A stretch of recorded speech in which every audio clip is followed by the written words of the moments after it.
Prokurorluq tərəfindən keçirilən birgə əməliyyat nəticəsində həbs olunaraq vətənə xəyanətdə ittiham olunan Vaqif Cabbarov hazırda Zakir Fərəcovun biznesini idarə edir.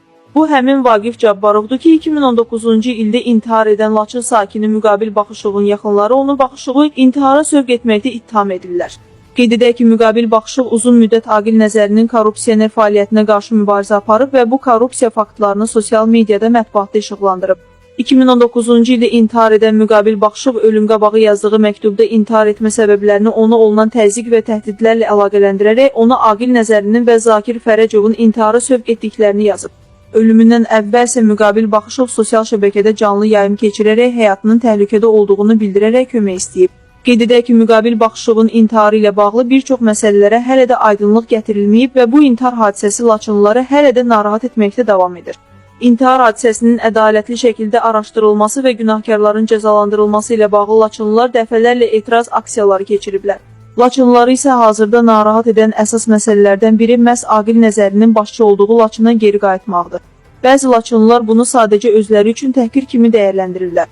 Mövzu ilə bağlı Reallıq TV-yə müraciət edən Laçınlıların fikirlərinə növbəti materiallarımızda geniş yer verəcəyik.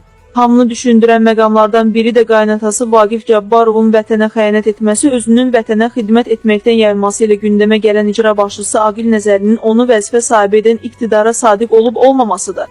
Aparılan araşdırmalar göstərir ki, Laçın icra başçısı hakimiyyət rəhbərliyinə sadiq deyil və onun fikrinə görə Azərbaycanda hakimiyyət zəbt edilib və AXC hakimiyyətinin siyasəti indiki idarə etmədən səriştəli olub. Sizə təqdim etdiyimiz və Aqil Nəzərinin öz zehniyyətinin məhsulu olan fikirlər yuxarıda qeyd etdiklərimizin təsdiqidir. Əziz Laçınlılar, hörmətli qonaqlar, sizi və sizin simanızda bütün rayon sakinlərimiz 15 iyun Milli Qurtuluş Bayramı münasibətilə səmimi qəlbdən təbrik edirəm.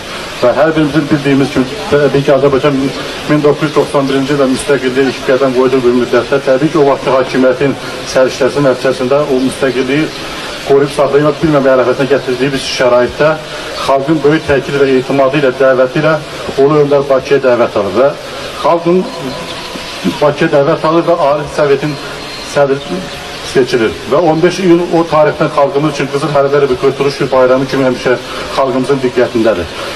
Ulu Öndər həmişə ölkədəki o baş verən xaosu, anarxiyanı və qardaş qırğının qarşısını alaraq hakimiyyəti tam ələ hakimiyyət. Dəyərli izləyicilərimiz, sizləri salamlayır, xəbərləri davamlı və ilk izləmək üçün kanala abunə olmağınızı xahiş edirik.